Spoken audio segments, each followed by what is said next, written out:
সাইফুদ্দিন সিয়াম SP creation, এই ছেলেটা কত বড় বেয়াদব আমার কথাগুলি শুনলে আপনারা বুঝতে পারবেন। চূড়ান্ত পর্যায়ের বেয়াদব ছেলেটা। সে তার এক ফ্রেন্ডের বিয়ের মধ্যে ইনভাইটেড ছিল। সে যে কন্টেন্ট বানিয়েছে, যে বর আছে অর্থাৎ তার যে ফ্রেন্ড যে বিয়ে করতেছে, তাকে সে লিফলেটের মধ্যে কিছু আজে বাজে কথা লিখে সে তার ফ্রেন্ডকে গিফট করছে, এগুলি সে ভিডিও করছে। সেখানে লিখেছে হেলমেট ছাড়া গাড়ি চালানো যাবে না, তারপর লেখছে যে হর্ন বাজানো যাবে না, তারপর লেখছে যে গতিসীমা 40 কিলোমিটার। যাই হোক, এই যে কথাগুলি দ্বারা সে কি ইঙ্গিত করেছে, তোমরা যারা 18+ এবং যারা তোমরা ফেসবুক নিয়মিত ইউজ করো তোমরা নিশ্চয়ই জানো যে সে এই কথাগুলি দ্বারা কি ইঙ্গিত করেছে। তার বিরুদ্ধে অনেকে লেখালেখি করতেছে, বিষয়টা আমার কাছে ভালো লাগছে যে না, মানুষ খারাপ জিনিসের বিরোধিতা করে। একটা চূড়ান্ত কথা তোমাদেরকে বলে দেই, এসপি ক্রিয়েশনের প্রায় 2.5 মিলিয়ন প্লাস ফলোয়ার তোমরা যারা আছো, কোরআনের আয়াত অনুযায়ী সবগুলি জাহান্নামী। কোরআন থেকে দলিল নাও। আল্লাহ বলছেন ইন্নাল্লাযীনা ইউহিব্বুনা আন তাশিআল ফাহিশা ফিল্লাযীনা আমানু লাহুম আযাবুন আলীম।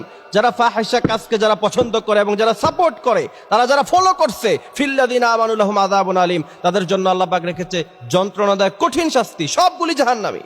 এরপর আমি আরো দেখাই তার যে প্রোফাইল পিকচার। আলেমরা যে সমস্ত পোশাক পরিধান করে, ইসলাম যে সমস্ত পোশাক পরার কথা বলে, ওই সমস্ত পোশাক পরে সে ছাগল নিয়ে কোলাকুলি করে, তারপর আরেক মেয়েকে বোরকা পরায়া সেখানে এমন বাজে ভাবে, আমার কাছে তো মনে হয়, এবং সেখানে 1,32,000 হাহারি একটা আছে তার প্রোফাইলে। আপনার কাছে কি মনে হয় যে সে খুব বড় আল্লামা, এই কারণে সে এইভাবে জুব্বা পরে ছবি দিচ্ছে? না, এরকম না। এটা বেয়াদব, ইসলাম নিয়ে তামাশা করে। এর আগেও আমার তার বিরুদ্ধে অনেক কথা আমি বলেছি, অনেকে দেখেছেন, কিন্তু অনেকে আবার আমার বিরুদ্ধে সমালোচনা করেছেন। আপনার চিন্তা ফারিকুন ফিল জান্নাহ ফারিকুন ফিস সাঈর।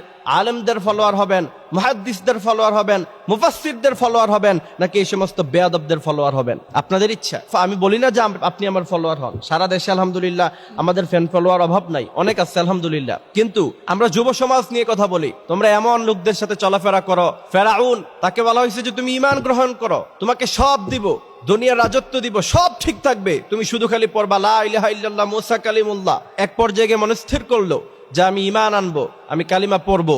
তার বন্ধুর কাছে গেল, হামানের কাছে। হামান বলল, বেটা এতদিন ধরে তোমার সাথে আমার সম্পর্ক, আমাকে না জিগে ডিসিশন নিবা?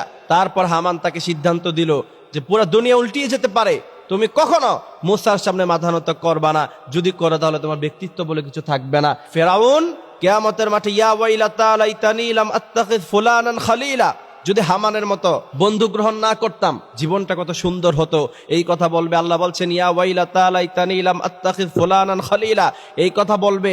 আর মুখের মধ্যে হাত দিয়ে হাত কামড়াতে কামড়াতে সে খেয়ে ফেলবে। সুতরাং ডিসিশন তোমার, তুমি কোন দলে যাবা। দল আছে দুইটা, ফারিকুন ফিল জান্নাহ ফারিকুন ফিস সাঈর।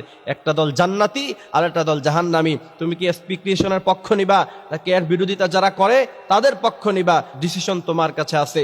আর যদি খারাপ বন্ধু গ্রহণ করো, তাহলে ফেরাউনের সাথে তোমার সাদৃশ্য হবে। ইয়া ওয়াইলাতা লাইতানি লাম আত্তাখিয ফুলানান খলিলা, তাদেরকে গ্রহণ না করতাম, যদি এসপি ক্রিয়েশনের ফলোয়ার না হতাম, যদি আজকে নায়ক নায়িকা সাকিব খান, তারপরে এই সমস্ত আজে বাজে লোকদের ফলোয়ার যদি আমরা না হতাম, জীবনটা সুন্দর হয়ে যেত। এমন ভাবে তোমরা আফসোস করতে থাকবা।